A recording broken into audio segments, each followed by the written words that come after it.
Allez, cette fois on attaque réellement. Bezrat Hashem, encore Mechila pour le retard.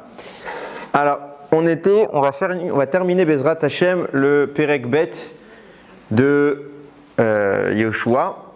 Donc, il y avait un dernier détail que je voulais aborder, Bezrat Hashem, c'était la conversion, celle de Rachav.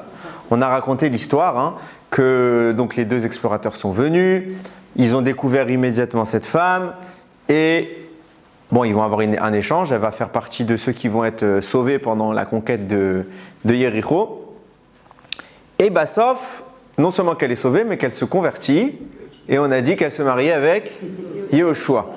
Donc elle a tiré le gros lot, Baruch Hashem. Donc on avait expliqué la transition phénoménale de la dame. Elle était passée de prostituée, et pas n'importe laquelle, à femme du plus grand homme de la génération. Donc c'est quand même une ascension assez phénoménale. Je voudrais essayer de caractériser, vous allez voir que ce n'est pas du tout évident.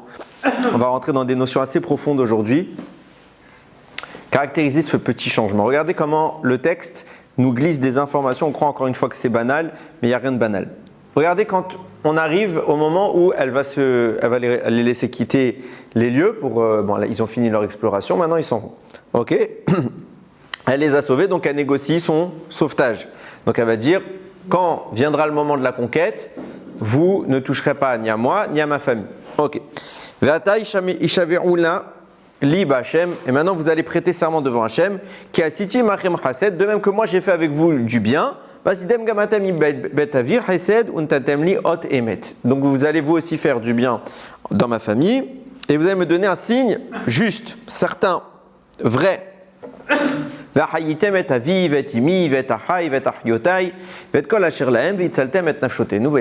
sauver ma vie, celle de ma famille et vous nous éviterez la mort. Notre vie, elle était entre tes mains pour mourir.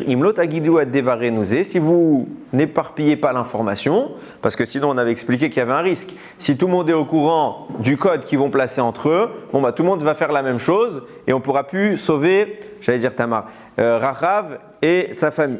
Ok, et donc on te fera un signe de vérité, on te fera le chesed qu'on te doit.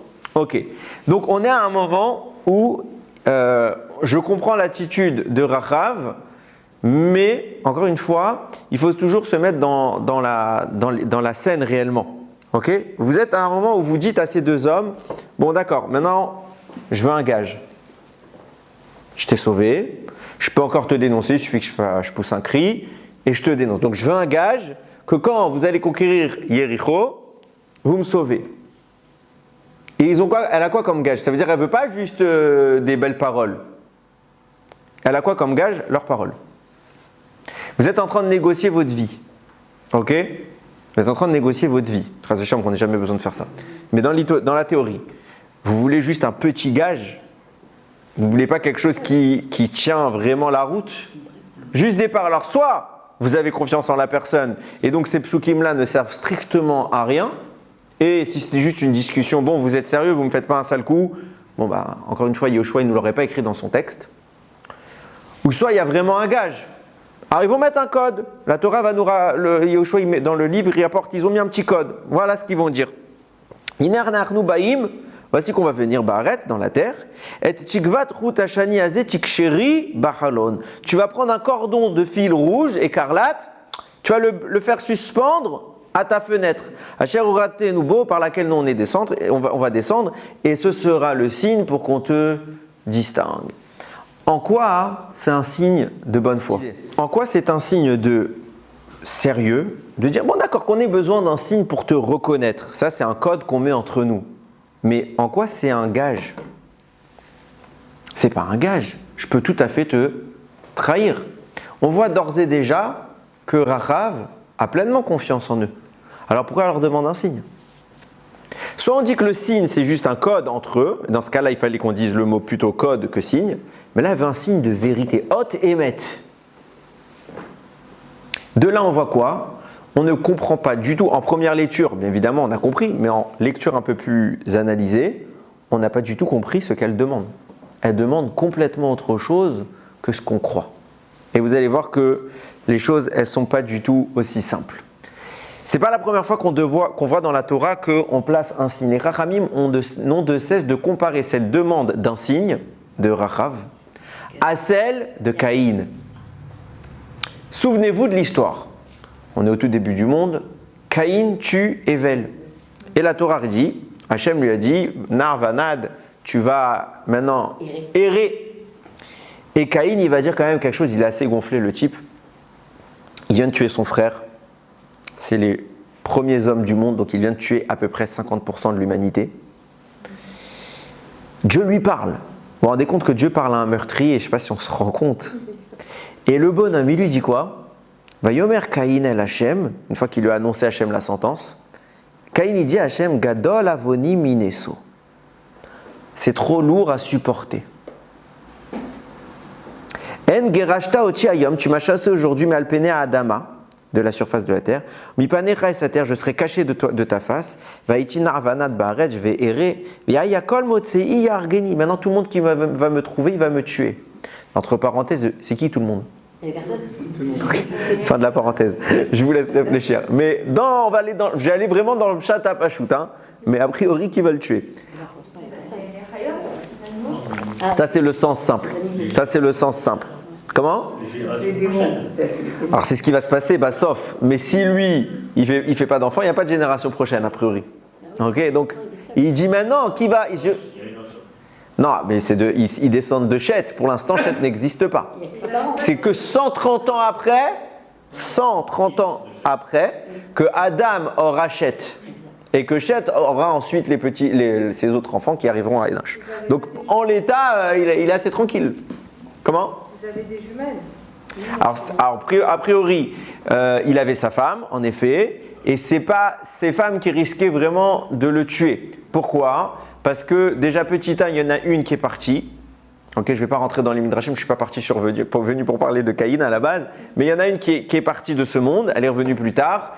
Et l'autre, a priori, elle était inoffensive, elle n'avait pas d'intention belliqueuse malgré le meurtre. Parce qu'il faut savoir que ce meurtre qu'il a fait Caïn, c'est pas Pachout, c'était pas, il devait tuer Hével. Sauf que moi qu'il l'a pas fait au bon moment et pas comme il fallait. Ok? Mais a priori, il devait tuer Hével. Pourquoi? Parce que, je fais vraiment une parenthèse, à la base, il ne devait pas y avoir de Akedat Yitzhak. Il devait y avoir une Akedat Hével. Ok? C'est pour ça que Hével, valeur numérique 37, et c'est que Yitzhak fera la Akeda à 37 ans. Ok? Normalement, il devait se passer quelque chose à ce moment-là, mais ça a foiré, donc je ne rentre pas là-dedans. Ok. Donc il dit Gadol avoni mineso kadosh baruch hu, je ne vais jamais m'en sortir. Vayomer lo Hachem, Hachem il lui dit la reine kol orek Caïn shivrataim yukam. Alors donc celui qui va te tuer pendant 7 ans, ça, il va devoir se tenir. Bon, frère, c'est plutôt ici, ils ont mis une sanction sur un multiple de 7, mais encore une fois, je ne veux pas rentrer dans ces mots-là, je veux juste m'arrêter sur le détail suivant. Vayasem Hachem les Caïn hot. Et Hachem a placé un signe à Caïn, les vilche akot oto kol motseo, afin que tout celui qui le trouve ne puisse pas le taper, le frapper, pour le tuer. Alors, on va aller dans le premier sens. Ok, on n'a pas besoin d'aller plus loin pour comprendre. Et évidemment que ça s'applique à tous les sens qui viendront après. Comme, je ne sais pas qui l'a dit, Caïn était inquiet des bêtes sauvages. Et pourquoi il est inquiet des bêtes sauvages alors qu'il ne l'était pas jusqu'alors? C'est très simple. Betselem Elohim bara otam. Akadosh Baruch Hu nous a créés à son image. Celui qui garde le Tselem Elohim, l'image d'Hachem, aucun animal ne peut s'en prendre à lui. L'exemple le plus connu, Yosef Hatzadik. Yosef, il vient, il est jeté dans le puits, et les serpents, les scorpions, toutes les bêtes là-bas qui sont dangereuses, au contraire, non seulement qu'elles ne l'agressent pas, mais au contraire, elles le servent. Elles viennent amortir sa chute, etc. Pourquoi? Parce que c'est le représentant du Créateur. Donc il est kadosh, il a une partie, il a une étincelle de Gdusha que les animaux, que toute créature respecte. Ça, c'est vrai que si on arrive à maintenir cette Gdusha, si quelqu'un perd cette Gdusha, ce qui est par exemple notre cas, vous vous mettez face à un lion affamé, je ne donne pas cher de vous. Chazve shalom. Pourquoi? Parce que le lion n'a pas peur de nous. Chachamim nous disent, puisqu'on n'a pas le Tselem Elohim, le lion nous compare à n'importe quel autre animal. Un bout de chair, j'ai faim, je mange. Ok? Quand on arrive à exprimer le Tselem Elohim, Alors, en effet, on n'est pas touchable. Qu'est-ce qui s'est passé? Jusqu'alors, Adam, Evel, Caïn, ils ont Tselem Elohim, ils n'ont pas fait d'Averot. Donc les animaux ne risquent pas du tout de s'en prendre à eux. Vient Caïn et il dit à Kadosh Baruch Hu, maintenant que tu me punis, je perds mon Tselem Elohim et que tu me demandes d'errer. On n'est même plus au Gan Eden. On est en dehors du Gan Eden. Maintenant, je vais errer dans le monde. N'importe quel animal est en mesure de s'en prendre à moi. Donc il est très inquiet. Vient à Kadosh Baruch Hu, lui dit, je vais te donner un signe qui va te protéger. Hot, il lui a bien dit, comment c'est écrit, Vayasem Hashem le Caïn, Hot. C'est quoi ce signe? Nous disent le Zohar, le Tikkuné HaZohar, il lui a placé un Vav sur la tête. Un Vav sur la tête. Et Chachamim nous diront, cette même lettre qui a été donnée à Caïn, vient à Rachav et elle demande de la voir. C'est pour ça qu'elle dit, donnez-moi un signe. C'est quoi cette lettre? Qu'est-ce qu'elle signifie? Il faut bien analyser les choses. Parce qu'on est en train de vivre dans l'histoire ce que je vais appeler la deuxième conversion, à moins qu'il y ait quelque chose qui m'échappe. Le premier converti, a priori, c'est Yitro. Ok. Et la deuxième, c'est elle. À moins que je dis ça un peu rapidement, mais dans l'hypothèse, je ne pense pas me tromper. Ok. Donc elle demande également un Vav. Et ce Vav-là, vous allez voir que c'est un gage extrêmement, extrêmement important. Pourquoi? Parce qu'il va falloir qu'on explique un petit peu ce qu'est. La unité de Tzipora, non? Vous avez raison. Tzipora, ça va avec Yitro, donc c'est la même famille. Bicha, ouais, j'avais oublié Bicha, en effet. Chazak ou Baruch. Viens nous dire, Raphaël Vital, et maintenant on va rentrer vraiment dans le vif du sujet. Comment fonctionne une conversion? Donc on connaît la technique, hein. Bon, il faut accepter Torah en mitzvot, il faut se tremper au mikvé, etc., etc. Mais vous prenez une personne donc, qui est non juive, elle n'a pas de neshama, elle a une âme. Je n'ai pas dit qu'elle n'a pas d'âme, hein, pas elle a une âme, sinon elle n'est pas animée. Mais elle n'a pas le sens de la neshama, c'est-à-dire cette particularité qu'Akadosh Baruch Hu donne au Bnei Israël, elle ne l'a pas. Et d'un coup, elle va l'avoir. Qu'est-ce qui se passe et comment ça germe dans l'esprit de la personne, cette volonté, cette envie subite? Ok? Écoutez bien ce que nous dit le Rav Chaim Vital. Il va être nécessaire que la personne qui va désirer faire cette conversion soit accompagnée d'un élément, je vais appeler ça un élément de liaison. Nous dit Rav Chaim Vital, l'élève du Harizal, même après la mort, on continue à servir à Kadosh Baruch Hu. On continue la Torah, on continue les mitzvot, toutes les mitzvot.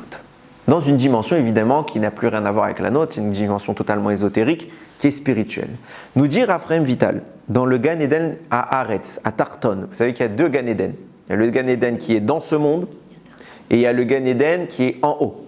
Okay? Adam, il était dans le Gan Eden de ce monde, Gan Eden à Tarton. Okay? Les tzadikim, c'est leur premier point d'ancrage. Après 120 ans, c'est là-bas qu'ils vont. Okay? Et là-bas, ils continuent Torah en mitzvot. Et qu'est-ce que ça génère là-bas, Torah en mitzvot? Ça génère des neshamot. Ils créent, ils font des ivugim, et ils créent des éléments d'âme. Ces éléments d'âme sont le matériel qui vient s'incorporer chez un converti au moment où il décide de se convertir. Faisant de lui qu'il n'est pas encore juif. Il n'est pas encore juif, mais il a d'ores et déjà, quand il a entamé ce processus, il a d'ores et déjà un pied dans la Kedusha. Et lorsque que la personne en question concrétisera sa conversion, alors il recevra une neshama pleinement juive. Ok? À une différence. Qu'il existe, c'est le meilleur Renaïm qui écrit ça, il existe deux niveaux dans les neshamot. Deux niveaux dans la racine, les sources de neshamot, parce qu'après dans les neshamot, il y a une infinité de niveaux. Mais dans ce qui va générer les âmes, il y a ce qu'on appelle les neshamot qui sont Tachat Kanfe Ashechina. En dessous, c'est une expression, en dessous des ailes de la Shechina. Ce sont les neshamot des convertis. Elles viennent d'en dessous des ailes de la Shechina. Tandis que les neshamot du Ham Israël viennent les Ma'ala Mikanfe Shekhinah, de juste au-dessus des ailes de la Shekhinah, de la présence divine. Alors vous allez me dire, c'est pas très sympa pour les convertis, je vais expliquer. Ok? Mais vous comprenez bien ces deux étages. Ok? D'ailleurs, il y a une version de Ashkaba dans laquelle on dit Mitachat kanfe Shekhinah. Il faut barrer cette phrase. Le Harizal dit, vous barrez cette phrase. Pourquoi? Parce que surtout si on parle d'un juif qui est natif, c'est faux. Si on dit que quand on fait une Ashkaba, donc quelqu'un qui est niftar, on fait la récitation pour lui, pour sa neshama. Si je dis que sa neshama elle vient d'en dessous des ailes de la Shekhinah, alors qu'en réalité c'est pas de là qu'elle vient, c'est pas bien pour lui. Donc vaut mieux ne pas dire cette phrase, on la barre. Ok? Je reprends mon propos. Maintenant, il faut que je caractérise un peu plus. Excusez-moi, je vais rentrer dans des petites notions kabbalistiques, mais vous allez voir, c'est pas trop dur. Ok. Toute la création du monde, elle est structurée autour du nom d'Hachem. Yud-Ke, Vav-Ke. Il y en a d'autres qui interviennent, mais le principal, c'est Yud-Ke, Vav-Ke. C'est celui qu'on utilise le plus régulièrement. Ces 4 lettres viennent disposer 4 structures. Ok? Il y a ce qu'on appellera les structures parentales. Et il y a les structures qui seront engendrées. Yud et He, c'est les parents, qui vont provoquer Vav et He, qui sont les enfants, qui sont encore petits. C'est pour ça qu'ils sont moins grands que Yud et He. À la fin des temps, le nom d'Hachem change. C'est plus Yud-Ke, Vav-Ke. Comme ça, il dit le Harizal, à la fin des temps, le nom d'Hachem, c'est Yud-Ke, Yud-Ke. Parce que les enfants deviennent adultes. Donc si Vav et He, c'est les enfants de Yud et He, alors Vav et He doivent devenir Yud et He. Ils doivent monter en puissance. C'est pour ça qu'on dit Bayom Haou, en ce temps-là, Yiyé, Yud-Ke, Yud-Ke, Hachem Echad. Ce sera l'unité de Hachem. Hachem sera Yud-Ke, Vav-Ke, sera remplacé par une nouvelle unité qui est Yud-Ke, Yud-Ke. Ok? Il y a plein d'endroits où le Harizal évoque cette notion, mais bon, c'est pour que vous compreniez la notion de sources qui engendrent et de sources qui sont engendrées. Donc le Vav et le He sont les sources engendrées. Ok? Très bien. Le Vav et le He vont mettre en place nos mondes à nous. Notre monde à nous. C'est de eux que ça découle. Le Vav, c'est le côté masculin. Le He, c'est la malchoute. C'est la royauté, c'est le féminin. La royauté est toujours féminine dans la Torah. Quand on parle de Kabbalah, la royauté, c'est toujours le féminin. Ok? Donc le Vav, c'est le masculin, le He, c'est le féminin. Et ils caractérisent tous les deux notions des mondes dont je parle. Nous dit le Raphaïm Vital, le Vav, c'est de là que sont générées les âmes du Ham Israël. Le He, c'est de là que sont générées les âmes des convertis. Parce qu'ils ne se convertissent pas sans raison. Le type, il se réveille comme ça, il dit ça y est, j'ai envie d'être juif. Pourquoi lui, il a envie et l'autre, il n'a pas envie? Parce qu'il a un élément qui le lie à cette notion qui est le He, qui est la malchoute, ce qu'on appelle la Shekhinah. Donc il est déjà un pas, grâce aux mitzvot que font les tzadikim, ils génèrent des sources de vie qui s'accolent aux goïm et qui peuvent provoquer leur conversion. On voit l'élément le plus concret de celui qui a fait ça à très haute échelle, Avraham, Veta Nefesh, Asher Hasu, Becharan. Quand Avraham arrive en Eretz Israël, Parashat Lech Lecha, il dit il est venu avec les Nefesh, c'est quoi? Les âmes qu'il a faites à Haran. Il avait déjà des enfants, Avraham? Non, il a généré toute sa vie, nous dit le Zohar. Toutes les fois où Avraham et Sarah se sont unis, ils ont généré des potentiels de vie qui ne se sont pas émergés chez eux, qui n'ont pas pu émerger chez eux, qui ont émergé chez les Goïm. Je vous mets dans le mille, ils en ont créé 600 000. Ok, c'est pas pour rien. Et ils ont tous disparu. Puis après, Yitzhak va faire la même chose. Puis Yaakov va faire la même chose. Et puis après, le Ham Israël apparaît. C'est exactement comme ça que les choses vont s'articuler. Et là, j'en arrive à ma question. J'ai fait exprès d'introduire les choses de cette manière. Vous remarquerez qu'il y a quand même quelque chose de discriminant pour un converti. Dites à un converti, bon, tu seras juif. Mais tu seras catégorie numéro 2. Chas v'shalom. C'est assez triste. Alors, peut-être qu'on va se dire c'est concevable. D'accord, puisque je ne suis pas natif. Mais c'est assez, c'est même dérangeant en réalité de le concevoir comme ça. Pourtant, c'est une réalité qu'on va essayer, je dis bien essayer, de comprendre. Nous dit la Torah, Va'aftem et hager. Vous devrez aimer l'étranger. Mitzvah de la Torah. On ne doit pas détester les étrangers. Même quand nos ennemis tombent, il ne faut pas se réjouir. Je ne sais pas si on se rend compte. C'est dur, hein. Mais la Torah demande énormément au Bnei Israël. Si on avait un rôle qui était facile, alors il aurait très peu d'importance. On demande beaucoup parce que ça vaut beaucoup. Et pourquoi il faut qu'on aime les étrangers ? Parce qu'on a été Ki gerim, heitem, be'eretz, mitzraim. Parce que vous étiez vous-même des étrangers en Égypte. Vous étiez vous-même des étrangers en Égypte. Nous dit le Maharal de Prague. Le mot qu'emploie, c'est guerre. L'étranger qui se convertit. C'est un guerre. Et nous étions nous-mêmes des guérim quand on est des convertis. C'est les mots qui sont employés. C'est pas mes mots, c'est Maharal de Prague, Gourarié sur Parashat Vaïgash, chapitre 46, verset 10. Vérifiez. Oui. Lorsqu'un guerre a intérêt, par exemple, pour le mariage. C'est totalement invalide.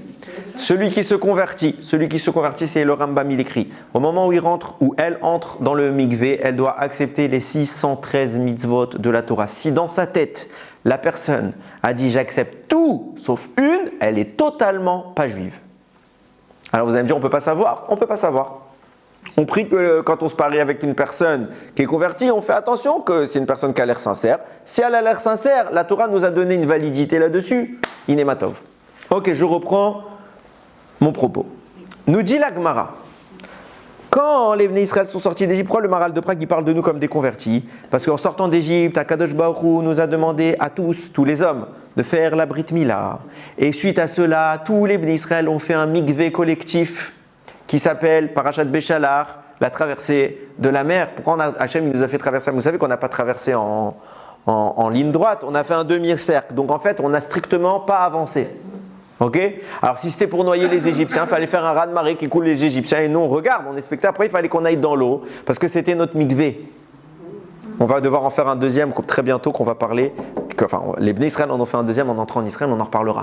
Mais à ce moment-là, on a vécu un mikvé. On a tous les critères qui nous définissent comme étant des guérim. Alors quoi ? Notre âme, elle vient d'en dessous ou d'au-dessus des ailes de la Shekhinah. Écoutez ce qu'ils nous disent, Rachamim. Il faut bien distinguer, il va y avoir une deuxième étape. Il y a la sortie d'Égypte. Et si on devait un petit peu définir les choses, logiquement, si on est des guérim, comme la Gemara nous le présente et le Maharal de Prague, alors on a aussi une Neshama qui vient d'en dessous de la présence divine, des ailes de la présence divine. Je précise quand même un détail que j'ai oublié de dire tout à l'heure qui est très important. Un goy qui se convertit, même si sa Neshama vient d'en dessous des ailes de la présence d'Hachem, de la Shekhinah ou du Hé qu'on a parlé tout à l'heure, ses enfants sont totalement juifs et leur Neshama vient du dessus. Ok ? Maintenant, je vais expliquer le cas du converti, dans notre cas de Rachav. Nous dit le Pirkei des Rabbi Eliezer, il y a un événement secondaire qui est intervenu dans notre processus, dans notre évolution post-sortie d'Égypte. Cet événement s'appelle Matan Torah. Qu'est-ce qui se passe à Matan Torah ? Nous décrit le Pirkei des Rabbi Eliezer, un des plus anciens midrashim. Il nous dit il décrit un petit peu la scène, c'était assez terrifiant. La terre est tremblée, les arbres ils se sont fendus. Il se passe énormément de choses qui font que ça s'est fait en grande pompe.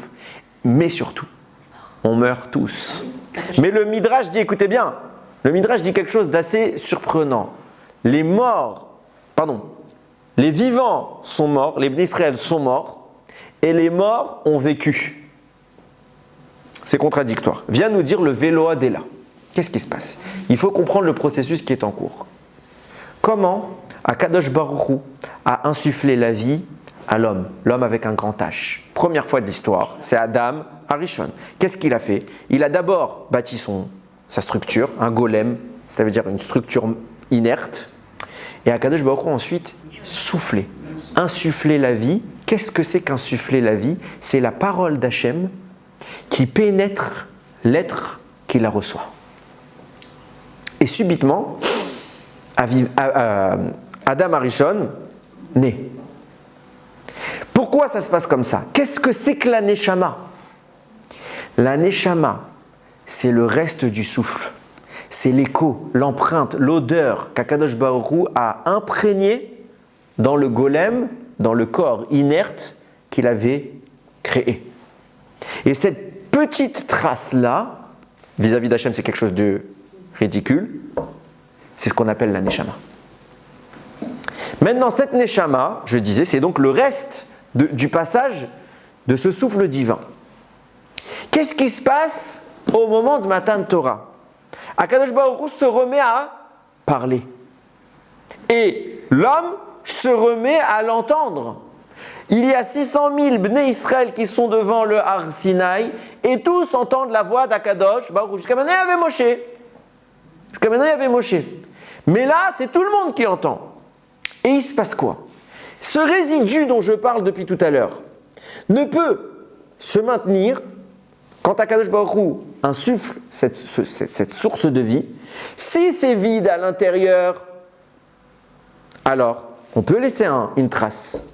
Mais lorsque la source de vie reconnaît le point qu'il a émis, son origine, à savoir Akadosh Baruch Hu qui repasse par là, entre guillemets, à Mavdil ben Kodesh Lechol. Qu'est-ce qu'elle fait? Elle veut retourner. Elle veut retourner chez elle. C'est ce qu'on appelle Mitat Neshika. Mort par baiser divin. Comme Moshe Rabbeinu et Niftar, il a vu ça chez Aaron. Le Satan est venu pour tuer Moshe. Il y a tout un Midrash El Kuchimoni là-bas, hyper intéressant. On a l'impression que c'est la guerre des étoiles. Le Satan, il est venu pour prendre Moshe. Moshe, il l'a tapé. Il lui a cassé une corde, il lui a couru après avec son bâton. Le Satan, il est parti bredouille. Jusqu'à qu'Akadosh Baruch Hu est descendu Birvodo lui-même et il a aspiré la Neshama de Moshe. Mitat Neshika. Pourquoi? Parce que même si elle est extrêmement sainte, la Neshama de Moshe, qu'elle arrive à repousser le Satan, quand elle voit Akadosh Baruch Hu, elle dit non, j'aime bien Moshe, mais c'est quand même mieux Akadosh Baruch Hu. Donc là, elle retourne adhérer à son origine, à son essence première.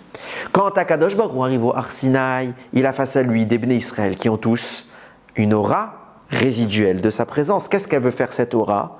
Immédiatement, elle sort. Immédiatement, elle sort. Et donc tout le Ham Israël meurt. Quand Hachem dit Anochi Hachem Elokecha, tout le peuple meurt. Cependant, qu'est-ce qu'il fait tout de suite après Hachem? Il se retrouve maintenant face à des corps inertes, sans source de vie, vides. Tout de suite, il dit Velo yelecha Elokim acherim. Tu n'auras pas d'autre Dieu. Deuxième parole, à ce moment-là, la parole d'Hachem à nouveau pénètre dans les narines, dans le souffle des corps morts, et elle peut laisser un résidu qui va permettre à tous ces gens morts de ressusciter. Pourquoi faire? Pourquoi nous tuer pour nous ressusciter? Parce que justement, en effet, lorsque Akadosh Baruch Hu a à nouveau rempli notre corps, il ne l'a pas rempli avec la première source, mais il l'a rempli avec une version plus évoluée. Laquelle? La première fois qu'Akadosh Baruch Hu a parlé, Bereshit bar Elokim, c'était la création du monde. Cette création, c'était la parole d'Hachem qui se manifestait au travers de la matière et donc qui venait canaliser la présence spirituelle dans un élément, un environnement matériel. Ça, c'est Bereshit. Il y a une deuxième création qui intervient, qui s'appelle Matan Torah. Matan Torah est une création nouvelle dans laquelle il y a une mise à nu de l'origine de la création. La parole divine ne se cache plus dans la matière. Dieu se dévoile. Et il vient témoigner au monde. Ce qui anime le monde jusqu'à maintenant et qui était caché dans la matière, c'est Anochi Hachem Elokecha. Comme on en a parlé quand on avait parlé de la bénédiction et de la malédiction, du Aleph et du Bet, pour ceux qui se rappellent. Et là, du coup, la source, elle est beaucoup plus exacerbée. Et ce qui pénètre le corps des Bnei Israël est supérieur à ce qui les a quittés. C'est là toujours la même âme. C'est toujours la même âme. Donc, mais avec un supplément. Oui. Pour Triatam Yetim, ça va se passer. Sans doute plus encore. Encore beaucoup plus. Au moins comme ça. C'est les couronnes, les fameuses couronnes dont on parle, je vous réponds dans 2 secondes, dont on parle dans la Gemara quand on dit que quand Akadosh Baruch Hu est venu sur le Har Sinaï, sont descendus 600 000 malachim, chacun porteur d'une couronne pour Naasé, une couronne pour Nishma, les deux mots que nous avons dit pour recevoir la Torah, et ils les ont posés sur notre tête. C'était le sommet de la Neshama. Donc à arriver, cette dimension-là s'appelle Neshama Yetera, celle qu'on reçoit tous les Shabbats. Ils sont arrivés à cette manifestation-là. Oui. Et comment sont considérés avant Moshe Rabbeinu tous les... Ah ben c'est ce que j'essaye de démontrer. Doucement. Doucement. Ok? Donc on a une nuance qui est tangible entre Bereshit et le don de la vie qu'Hachem a fait à Adam Et Matan Torah, le don de la vie, renouvelé sur l'ensemble, toute une collectivité qui s'appelle le Ham Israël. C'est pour ça qu'Akadosh Baruch Hu, qu'est-ce qu'on dit nous dans la Tfila concernant cet événement? On dit Baruch Elokeinu Sheberanu Lirvodo, béni soit Dieu qui nous a créés pour sa gloire. Viv Dilanu Minatoim, d'abord il nous a créés, tous les humains. Viv Dilanu Minatoim, il nous a séparés de ceux qui se trompent. Comment il nous a séparés? Torah Temet, il nous a donné une Torah vraie. Et qu'est-ce qu'elle a provoqué cette Torah? Vechaye olam natar betochenu. Et la vie, il l'a implantée en nous. Mais je ne comprends pas. On existait déjà. Pourquoi tu dis que tu as, au moment d'abord, tu nous as créés. Après, tu nous as distingués. Tu nous as donné la Torah et tu as implanté la vie en nous. Mais j'ai déjà la vie, j'étais vivant. Une nouvelle vie qui n'a tellement plus rien à voir avec l'ancienne. Qu'est-ce qui se passe? La source qui animait les peuples juifs qui étaient en dessous des ailes de la Shekhinah parce que nous étions déconvertis, elle s'est intensifiée pour passer à un stade supérieur au-dessus des ailes de la Shekhinah. Les guérim seront venus Israël et nous peut-être autre chose.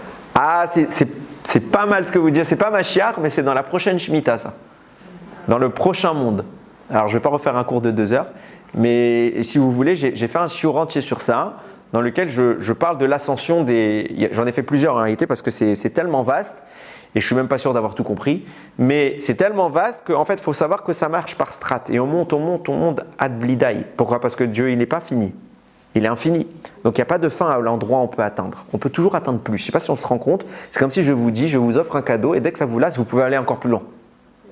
Il n'y a jamais de déception, il n'y a jamais de...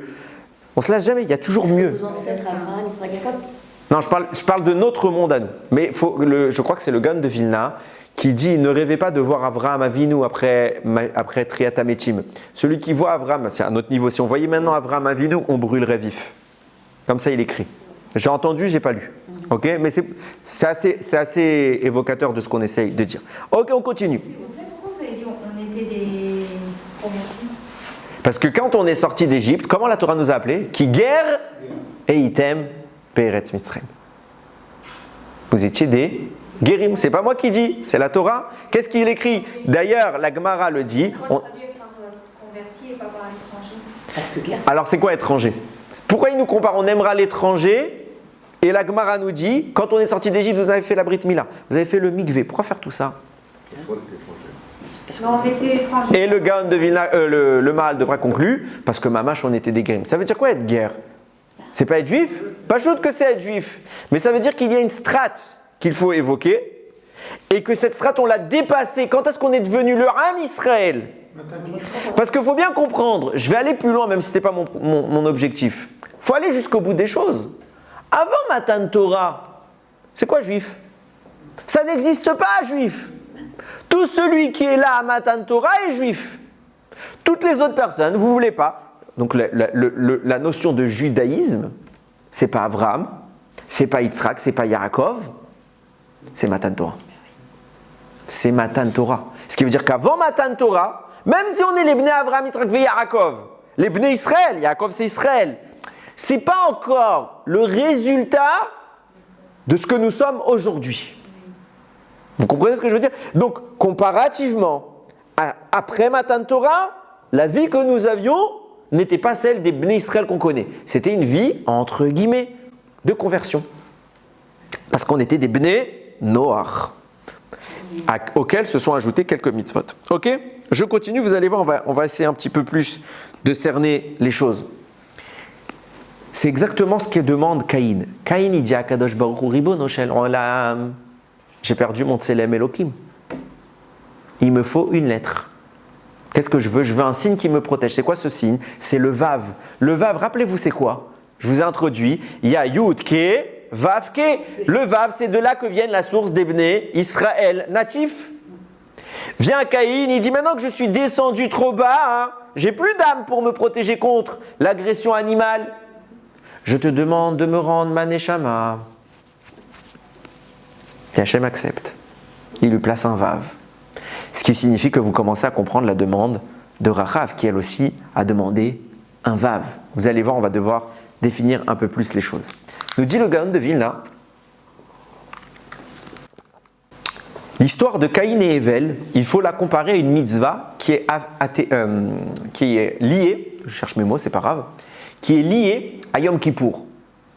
C'est la mitzvah du Seir à Mishtaleach, le bouc émissaire. Il s'agissait à l'époque du Beth Amikdash, on choisissait 2 boucs identiques, impossible de les différencier. On tirait au sort. Un pour Hachem, un pour Azazel. Azazel, c'est les forces du mal. Et qu'est-ce qu'on faisait de ce bouc? On l'envoyait dans le désert. Alors normalement, il ne tenait pas très longtemps. Et il était envoyé pour les forces du mal. Tous les commentateurs disent, mais attends, c'est Avodazara. Depuis quand on a le droit de faire ça? Précision préalable. Avant d'être envoyé, que faisait le Kohen en tant qu'émissaire de tout le peuple juif? Il mettait ses mains sur le bouc et il faisait le vidouille. Il faisait Tachanoun, il confessait les fautes du Ham Israël. Et il transférait toute la Touma des Averot des Bnei Israël qui sont en train de faire Tchouva, c'est Yom Kippour, quand même il faisait Tchouva. Toute la Avera, les sources négatives, détachées des sources positives, puisqu'on est en train de faire Tchouva, donc on fait ce birour. Tout cela était envoyé sur l'animal, et c'est ça le cadeau qu'on donnait au Satan.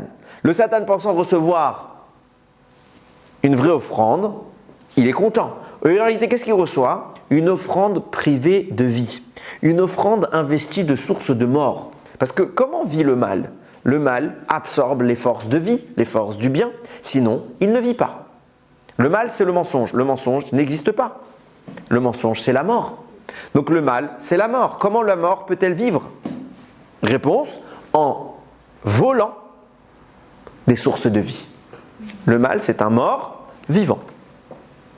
Ok? Qu'est-ce qu'on fait à Kippour? On récupère toutes les sources de vie en faisant Tachanounim, Vidouille, et on met toutes les sources négatives dans le Seir qui est envoyé à Azazel. Le Satan le reçoit, et au lieu d'avoir des forces, il reçoit des faiblesses. Ce qui explique que le jour de Yom Kippour, il ne peut même plus ouvrir sa bouche. Il ne peut même plus parler. Et il ne peut pas donc nous accuser. C'est pour ça qu'on faisait cela. Donc vous avez bien remarqué comment fonctionnent les choses. Un qui est choisi pour Hachem et qui est sacrifié pour Hachem, donc lui meurt. Celui qui est choisi pour Hachem meurt. Celui qui est choisi pour Azazel vit.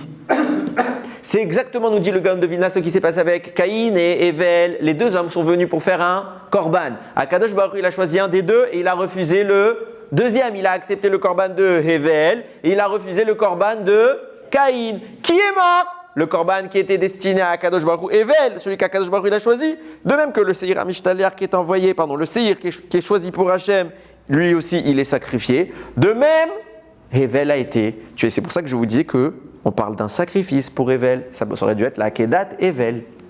Comprenez mon propos. Et le deuxième reste en vie. Et sur ce deuxième-là, il fallait mettre un fil de laine rouge.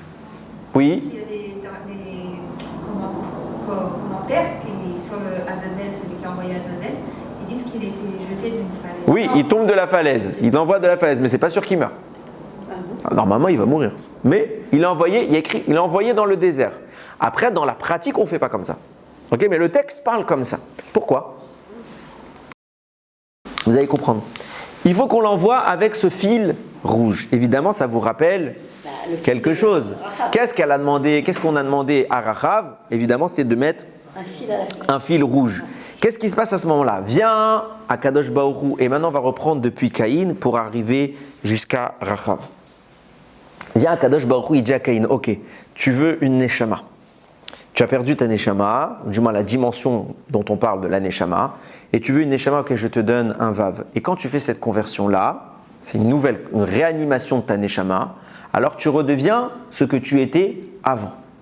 C'est ce fameux vav. Exactement ce qui s'est passé avec Caïn, à savoir que lui va rester en vie et lui va pénétrer. Qu'est-ce que c'est que Caïn? Si on le compare, on a dit on le compare au Seir Amishtaler, celui qui a envoyé aux forces du mal. Pourquoi on le compare au celui qui a envoyé aux forces du mal? Parce qu'il a fauté. Et malgré tout, qu'est-ce qu'on va lui insuffler? Une âme. C'est quoi le prototype qui est en train de se définir ici? Une âme, Théora, qui est en train de pénétrer une zone impure. Elle revient alors qu'il n'est pas métoukan, le monsieur, il n'a pas réparé sa faute. Il est passible de mort. Et il y a une source de pureté qui s'immisce dans le mal. Et qu'est-ce qu'elle génère? elle va générer plus tard que des Neshamot vont sortir de Caïn. Toute l'entité qui est Caïn est quelque part infectée. Normalement, c'est perdu. Mais grâce à cette fille-là qu'il a fait Caïn, parce qu'à ce moment, il a quand même fait une tchouva, Akadosh Baruch Hu a récupéré un stock. De là va naître un monsieur qui s'appelle Yitro. Comment s'appelle Yitro à la base? Il ne s'appelle pas Yitro. Il s'appelle Yeter. Et au moment de sa conversion, qu'est-ce qu'on lui rajoute comme lettre? Un vav. De Yeter, il passe à Yitro. D'où, attention, c'est une conversion. Si c'est une conversion, alors ça ne devrait pas venir du vav. Le vav, c'est les âmes natives. C'est le hé pour les convertis. Comment se fait-il que Yitro, qui est converti, vient obtenir la même source que Caïn? Que Caïn, il avait reçu à la naissance, puis il l'a perdu. Bécéder, il l'a récupéré. Mais comment ça se fait que Yitro l'obtient? Nous dirons Chachamim. Yitro, d'après certains, il n'était même pas là, Matan Torah. Marloquet, hein. Mais d'après beaucoup d'avis, il n'était pas là, Matan Torah. Qu'est-ce qui va lui permettre d'avoir ce vav? Réponse. Il y a une paracha qui s'appelle Yitro. Pourquoi elle s'appelle Yitro? Parce que le monsieur arrive et il innove une section de la Torah que même Moshe ignorait. Il intègre son esprit et il révèle au monde la Torah. Ce qui veut dire qu'il est en train de vivre à échelle individuelle un petit Matan Torah. Puisqu'il a agrandi la Torah, alors il fait descendre de la Torah dans ce monde. Alors lui aussi il vit un Matan Torah. Et à ce moment-là, puisqu'il a vécu un Matan Torah, alors il bénéficie d'une âme. Il était converti. Et au moment de son Matan Torah, d'en dessous des ailes de la Shekhinah, il repasse au-dessus des ailes de la Shekhinah, comme le reste des Bnei Israël. Maintenant que vous comprenez ça, on va revenir à notre cher Rachav.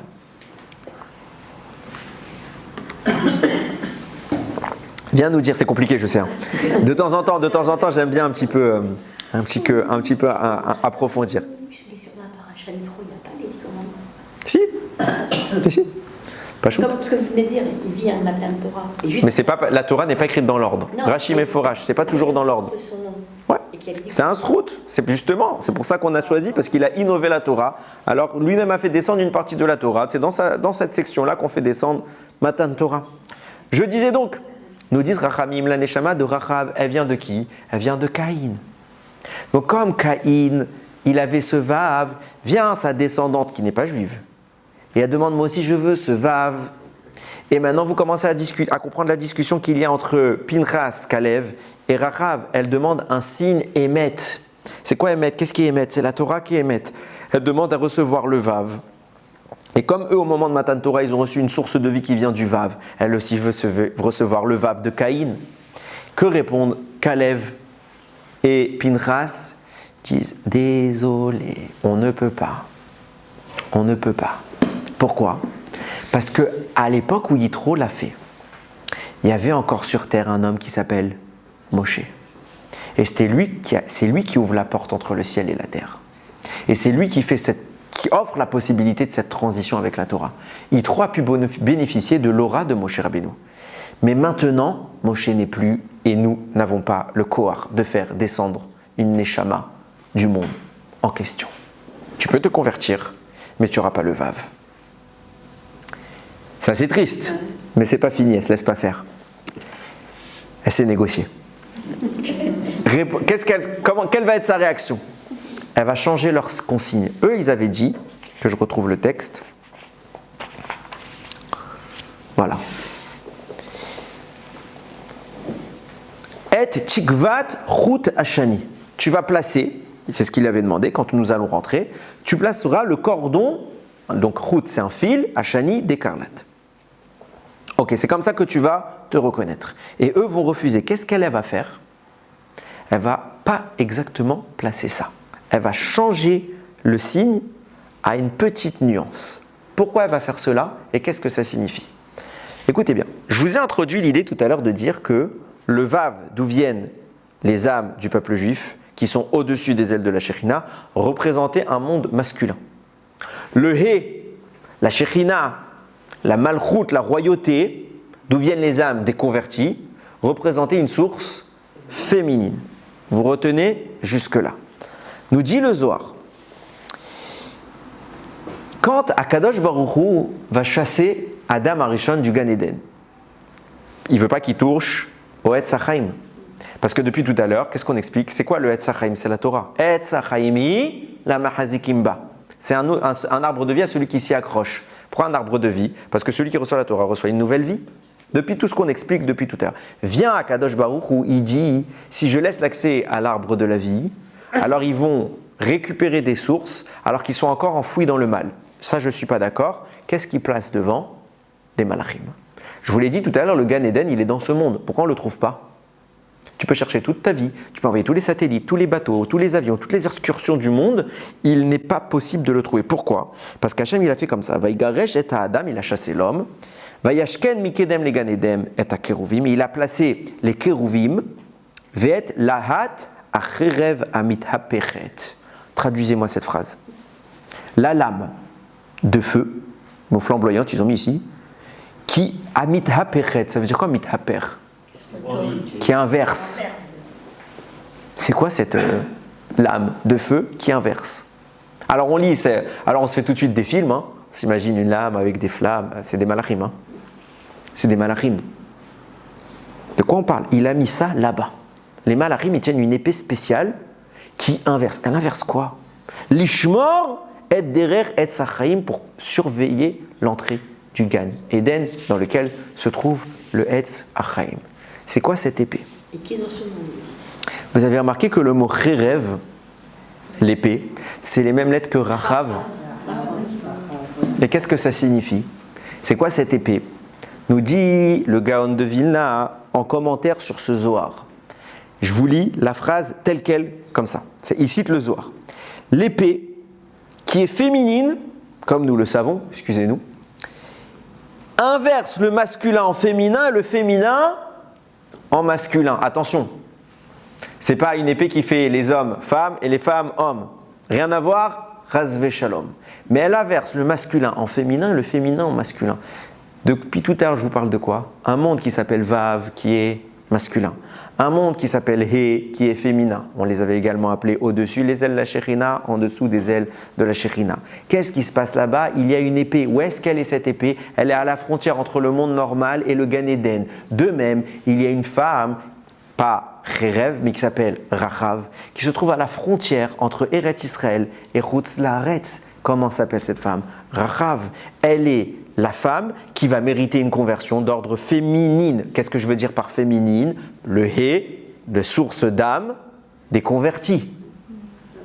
Vient à ce moment-là Rachav. Et quand on fait le deal avec elle de placer un signe, elle change le signe. Elle n'écrit pas, comme nous on avait dit, Tikvat Chut Hashani. Elle dit Tikvat Hashani. Il n'y a pas le fil. Tikvat Hashani. Ce morceau d'écarlate. Pourquoi? Elle répond à Kalev, elle répond à Pinchas. Vous refusez que j'obtienne une Neshama qui vient du Vav, qui vient de Matan Torah, mais je vais quand même l'avoir. Pourquoi? Parce que je vais me battre pour ça. Je vais aller plus loin. Et à ce moment-là, Rachav, elle devient le Cherev, l'épée, qui transforme le masculin en féminin. Et la source d'âme du He qui lui était destiné se transforme en source d'âme du Vav masculin pour avoir une source de vie supérieure. Et la Torah va témoigner cela, nous dit le Harizal, elle va se réincarner plus tard chez un homme. Normalement, une femme ne se réincarne pas chez un homme. Et après, elle va avoir d'autres Gilgulim chez une femme. Pourquoi elle va se réincarner chez un homme? Pourquoi d'ailleurs il s'appelle Chever? C'est pas pour rien. C'est les mêmes lettres, en effet. Pour nous dire que cette Rachav a eu le mérite d'entrer, pas parce que je veux dire que les âmes qui viennent du Vav sont toutes des hommes et les âmes qui viennent du He c'est toutes des femmes, aucun rapport. Dans le Vav il y a hommes et femmes, dans le He il y a hommes et femmes. C'est juste la nature de la conversion ou du judaïsme inné. Okay? Mais qu'est-ce qui va se passer? Akadosh Baruch Hu est en train de témoigner. Elle a changé la dimension du féminin vers le masculin, donc pour que je montre au monde que cette âme-là va obtenir la source de vie du Ham Israël, comme le Ham Israël, je la réincarne une fois chez un homme. Et à ce moment-là, elle entre de plein pied dans la Torah. Qu'est-ce que ça signifie? Et je termine avec ça. Il faut savoir, c'est un klal On est avec une neshama. Ok, pséder. Ça c'est vrai pour les juifs et les goïms qui se convertissent, ils obtiennent une nouvelle neshama. Mais cette neshama n'est pas statique. On a la possibilité d'accroître notre neshama. Et plus on fait, plus Akadosh Baruch Hu nous demande à faire. Ça veut dire quoi? Ça veut dire qu'une personne reçoit une neshama à sa naissance. Admettons une neshama basse. Comme ça, il parle de tout en bas. Il fait des efforts. Qu'est-ce qu'Akadosh Baruch Hu lui propose? Puisque tu es efficace, est-ce que ça t'intéresse d'avoir une promotion? Une promotion, c'est quoi? Plus de neshama. Et à ce moment-là, on a un potentiel nouveau qui fait que, subitement, des choses qu'on n'était pas capable de faire avant, on est capable de les faire maintenant. Pourquoi? D'où ça vient ce koar? On a changé. On a changé. Et puisqu'on on a voulu changer, Akadosh Baruch Hu a nourri ce changement en envoyant des étincelles de vie plus hautes, plus raffinées, plus nobles. De même que Yitro, de même que les Bnei Israël avaient une source de vie qui s'est accrue par la recherche de la Torah, par l'obtention de la Torah, Chaye Olam Nata Betochenu. De même, il est possible pour tout être vivant qui est connecté à Kadosh Baruch Hu d'avoir un accroissement, d'avoir une intensification de son lien avec Akadosh Baruch Hu. Et c'est Ad Blidai. Et j'ai une preuve. Texto dans les écrits du Harizal, d'un homme qui est appelé le plus grand de l'histoire. Et c'est qui? Moshe Rabbeinu. Et pourtant, vous connaissez cette histoire. Moshe Rabbeinu, il monte au Har Sinaï, et il voit Akadosh Baruch Hu en train d'écrire un Sefer Torah. Qu'est-ce qu'il voit au-dessus des Sefer Torah? Des Tagim. Et il s'est passé quoi? Alors il dit c'est quoi? Il dit viendra un homme qui va expliquer des tonnes et des tonnes de halachot sur ces Tagim. Il dit c'est qui? Akiva, Ben Yosef, Rabbi Akiva. Moshe il veut le voir. Hachem lui montre Rabbi Akiva en plein shiur. Moshe ne comprend rien. Nous disent Rachamim, ce que Moshe, écoutez bien ce que disent Rachamim. Vous connaissez cette histoire où Moshe Rabbeinu il est sur le Har Sinaï et il dit je veux voir ta face. Et à ce moment-là, Hachem lui dit tu ne peux pas voir ma face. Le Irani Adam Vachai, un homme ne peut pas me voir et vivre. Je vais passer devant toi et ce que tu verras, tu verras. Et nous disent Rachamim, il a vu l'arrière d'Akadosh Baruch Hu, le fameux Dalet des Tfilin. Vous avez déjà entendu cette Gemara. Ok. Donc Moshe a eu le droit de voir derrière, mais pas devant. Nous disent Rachamim, ce que Moshe n'a pas eu le droit de voir, Rabbi Akiva l'a vu. Je repose ma question, qui est le plus grand, Rabbi Akiva ou Moshe? Ah, Rabbi Akiva. Mais la Torah nous dit Moshe. Réponse du Harizal, tout dépend à quel moment. Nativement, Rabbi Akiva vient de sources plus hautes que Moshe Rabbeinu. Donc, avant que Matan Torah n'intervienne, quand Moshe Rabbeinu monte dans le ciel, il ne comprend pas Rabbi Akiva, parce que Rabbi Akiva, il vient de Caïn. Et Moshe vient de Hevel. Caïn, il est plus haut que Hevel. Il est plus haut que Hevel. Seulement, à la fin de sa vie, Moshe va tellement travailler. C'est pour ça que c'est le plus grand homme. Parce qu'il n'est pas seulement celui qui a atteint le plus haut niveau, il est celui qui a vécu la plus grande progression. Parce que si je suis au niveau 1000 et je passe à 1001, il n'y a pas de fierté à être à 1001. Parce que j'étais à 1000. Et les autres, ils ont commencé à 1. Évidemment qu'il y a une marge d'écart. Non. Moshe n'a pas commencé à 1000. Moshe a commencé plus bas que Rabbi Akiva. Et par la suite, tellement qu'il a progressé, que son âme qui vient de Hevel a été complétée par des sources de vie qui viennent de Caïn. Et à ce rythme-là, il a monté, grimpé, il a fait une telle ascension qu'il a dépassé Rabbi Akiva, au point qu'Hachem, lui-même dans sa Torah, dit « Lokam be'Israël ke Moshe » ne s'est pas levé un autre comme Moshe. Et la Torah parle au passé. Ça veut dire quoi? Ça veut dire qu'à chaque fois que tu vas lire cette phrase, c'est déjà du passé. Quand je lis la phrase, ne s'est pas encore levé, mais je la lirai tous les ans cette phrase, signifiant que jamais ne se lèvera un homme comme Moshe. Parce qu'il est l'homme qui va non seulement faire sa mission, mais qui va accroître son potentiel à un tel degré qu'il dépasse tout le monde. Il dépasse tout le monde. Rabotai, c'est ça qu'on nous propose avec la Torah. D'avoir un potentiel qui est le nôtre et d'accéder au plus grand des potentiels. Il n'y a pas de fin à ce qu'on peut accomplir. Quand vous prenez nos rabbanim, on connaît nos rabbanim, qui connaissent toute la Torah par cœur. Vous croyez que nativement, ils connaissaient cette Torah? Vous croyez qu'un cerveau normal peut maintenir autant d'informations? Je vous confirme que non. En tout cas, j'aimerais bien voir. À part peut-être d'un surdoué. Et même, jusqu'où ils peuvent aller. Quand vous en avez des rabbinim dans l'histoire qui ont fait des miracles, on a entendu ce qu'il a fait Baba Saleh dans sa vie. C'est pas pour rien que je le cite. Mais on a entendu ce qu'il a fait. Comment un homme il peut faire ça? Comment un homme il peut faire ça? Comment Moshe Rabbeinu il peut être ce qu'il a été? Comment il peut monter dans le ciel vivant? Je ne sais pas si on réalise de quoi on parle. Nous, on va tout de suite imaginer un film. C'est pas un film, c'est vrai. C'est pas un acteur, c'est pas une histoire. C'est vrai, il y a un homme qui est monté dans le ciel vivant. Il a aidé chercher les louchot, il les a tenus dans ses mains. Je ne sais pas si on réalise c'est quoi cette histoire. Comment un homme il peut monter aussi haut? Quand on veut, Hachem peut. Quand on veut, Hachem il nous ouvre toutes les portes. Et Moshe voulait monter. Quand il a vu Rabbi Akiva, il a dit je veux comprendre Rabbi Akiva. Pas par gava.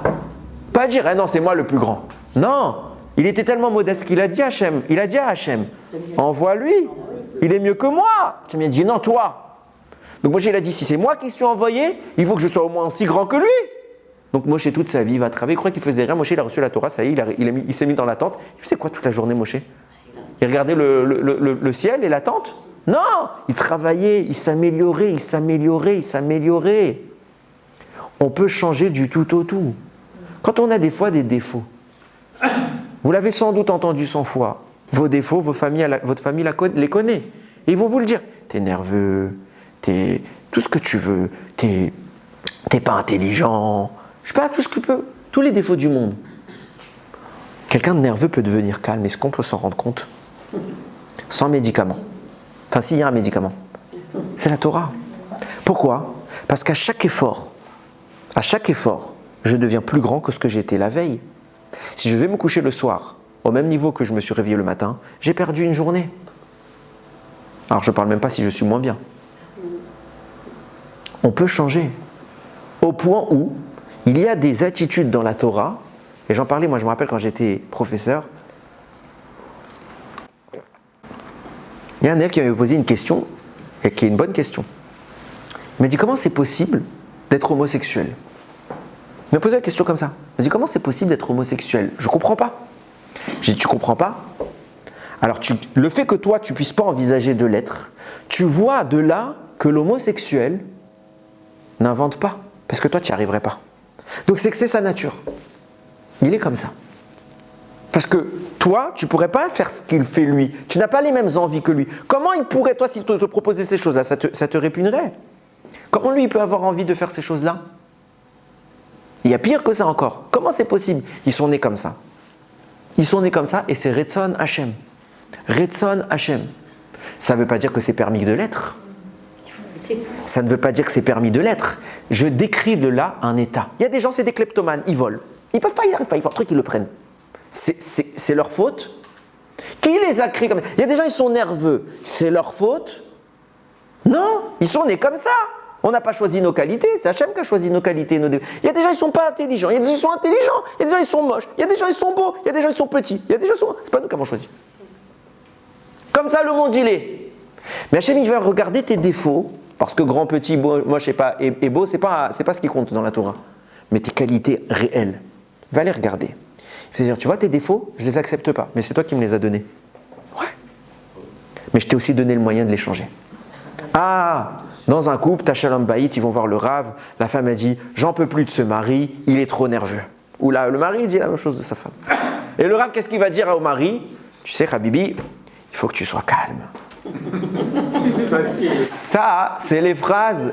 Le jour où vous avez, j'espère que vous n'avez jamais de problème chez l'Ambaït, mais si un jour un Rav vous dit ça, changez tout de suite de Rav, il ne sert à rien le bonhomme. Parce qu'on est tous conscients de nos défauts et on sait tous qu'il faudrait les changer. Mais le problème, c'est pas est-ce qu'il faut les changer, c'est comment je les change. Comment je change? J'appuie sur un bouton, ça y est, je suis plus nerveux. Bras croisés, doigts sur la bouche, c'est pas possible. Comment tu changes ça? Torah, quand tu vas faire des efforts, un effort, tu reçois un supplément d'âme. Donc le monsieur qui ressort après l'effort n'est pas la même personne que ce qu'il était avant l'effort. Tfila, je demande à Kadosh Baruch Hu qui m'aide. Qu'est-ce que c'est que la tfila, Rabotai? Vous avez remarqué que vous faites des demandes dans la tfila. Vous demandez la santé, la parnassa, la géoula, on demande. J'ai besoin de demander pour qu'Hachem me donne. Est-ce que j'ai besoin de demander pour qu'Hachem me donne? Il ne sait pas que je dois avoir, je veux. J'ai besoin de lui dire, il ne sait pas ce que je veux. Plus que ça, si je mérite, alors Hachem, il doit me le donner, il me le doit. Donc, je n'ai pas besoin de demander. C'est comme si à la fin du mois, je vais voir mon patron, je lui dis, je veux mon salaire. Bah oui, j'y ai droit, je n'ai pas à demander mon salaire. Donc, si je mérite, Hachem, il avait quand même déjà me donner, pourquoi il a attendu? Si je ne mérite pas, Hachem, il ne va pas me le donner parce que ce ne serait pas juste. Alors, à quoi bon demander? À quoi bon demander? Non. À quoi sert la tfila, Rabotai? La tfila est un canal à se renouveler, qui permet de se renouveler, faisons une phrase française. C'est un canal qui permet de se renouveler. Qu'est-ce que je fais pendant la tfila? Je demande, je me mets en position de demandeur. Si je suis en position de demandeur, c'est que j'admets que je n'ai pas la capacité de combler ma demande. Qu'est-ce que c'est que la tfila? Je commence par 3 brachot dans lesquels j'ai dit qu'Hachem est tout. Magen Avraham, Mechayam Etim, Atakadosh, tu es tout. Sans toi on n'est rien, c'est toi qui nous protège, c'est toi qui fais vivre les morts, c'est toi qui es Kadosh, moi je suis rien. Si toi tu es tout, moi je suis rien, donc je me vide de ce que je suis. Maintenant je te demande 13 demandes. Pourquoi 13 demandes? Pour me re-remplir de quelque chose de nouveau, qui est plus grand que ce que j'étais. L'efficacité de ma tfila va dépendre de ma capacité à effacer ce que je suis pour être remplacé par quelque chose de plus grand. Et subitement, le monsieur qui était nerveux, il peut devenir calme. Le monsieur qui n'était pas très intelligent, il peut devenir brillant. Le voleur peut calmer ses ardeurs. Et celui qui a des pulsions qui ne sont pas cachères, il peut les maîtriser. Il pourra les maîtriser. Pourquoi? Parce que le but de la Torah, c'est de faire de toi quelque chose d'autre. De ne surtout pas rester ce que tu es. Ce que tu es à la naissance, c'est tout ce que tu ne dois pas être à ta mort. Après 120 ans. C'est tout ce qu'on ne doit pas être. On doit vivre un changement, une évolution. Elle l'a fait, elle. Prostituée, que tous les rois du monde venaient fréquenter. Elle est devenue la femme de Yoshua Binoun. Mais à chaque fois que je le redis, ça me fait... C'est de la folie. Et elle a négocié une neshama de plus en plus. Yitro, même Caïn, un meurtrier, il a obtenu. Nous, on n'a pas, à partir de là où il est parti Caïn, on n'a pas fait de meurtre. Jusqu'où on peut aller? Regardez Moshe. Moshe qui est l'homme le plus grand, qu'est-ce qu'il écrit sur lui, le Rambam? Tout celui qui veut peut être comme Moshe. Bonne chance, mais tout celui qui veut peut être comme Moshe. Si on n'y est pas, c'est qu'on ne le veut pas. Lui a voulu. Apparemment, Hachem, il ne veut pas non plus, puisqu'il a écrit qu'il n'y aura pas d'autre homme qui se lève dans la campagne. Parce qu'il y a une différence entre ce qu'Hachem veut et ce qu'Hachem constate. Hachem, il n'est pas dans le temps, il sait l'histoire. Il témoigne. Il n'y a pas un seul qui voudra autant que Moshe. Donc je vous dis d'avance, vous n'allez pas y arriver parce que vous n'allez pas faire ce qu'il fallait. Le but, entre vous et moi, mettez Moshe de côté. Le but, c'est nous. Être la meilleure version de nous. Point. On n'est pas en concurrence. Est-ce que ce soir, quand vous allez dormir, et je conclue avec ça, posez-vous la question quand vous allez faire Shema Israël. Il y a Tachanoun quand on fait Shema Israël. Vous savez, c'est long, le Shema Israël du soir. Il y a Tachanoun. Quand vous faites Tachanoun, pensez, tout ce que vous avez fait de mal aujourd'hui, faites pas Tachanoun par cœur. On connaît, ça n'a pas de valeur, ça. Ça, c'est de la récitation, c'est une poésie. Sincèrement, qu'est-ce que j'ai fait de mal? Le Raphaël Vital écrit, vous voulez une ségoula pour que votre Neshama elle montre réellement le soir dans le ciel et qu'elle redescende réellement, repassez de votre journée entière à l'esprit et toutes les erreurs, on n'a pas dit minute par minute, sinon tu en as pour 24 heures, mais tous les éléments négatifs qui te reviennent, fais tchouva dessus, juste avant de dormir. Et t'enlèves toutes les cordes qui te retiennent dans ce monde, ta neshama, mamash, elle monte dans le ciel. Mamash, elle monte et elle est purifiée, bachamaim. Mais il faut le faire. Il faut demander à Kadosh Baruch Hu. Maintenant, elle s'en va la neshama. Demain matin, je fais triatam etchim, nouvelle neshama. Nouvelle neshama. Nouveau départ, plus grand, plus puissant. Et ça, c'est yom yom, tous les jours, tous les jours, tous les jours. Il raconte qu'on est le srout, de jour en jour. Et pas de se dire, une fois j'ai fait une belle journée, ça y est, j'ai fait ma semaine. Non, non, non, non, non. On ne fait pas la semaine. On fait qu'un jour par un jour. On vise un absolu qui est infini. On peut monter toujours plus haut. On peut devenir ces hommes, ces femmes qui ont changé l'histoire, qui ont mérité d'être porteurs de la Torah, d'être inscrits dans la Torah. Pourquoi ce ne serait pas nous? Pourquoi nous aussi on ne serait pas des grands Talmidei Chachamim, des grandes femmes de l'histoire, tzadékot, etc. Pourquoi pas? C'est entre nos mains, et il rate qu'on ait le srout simplement de franchir le pas, de montrer à Kadosh Baruch Hu combien on veut, et vous verrez. Franchement, je parle d'expérience, je suis un Baal Tchouva, je sais de quoi je parle. Akadosh Baruch Hu, il aide. Akadosh Baruch Hu, il nous aime et il nous aide. Il ratonne qu'on lui ouvre la porte et qu'on le laisse rentrer et qu'on puisse l'accueillir à bras ouverts. Baruch Adonai Leolam. Amen ve Amen.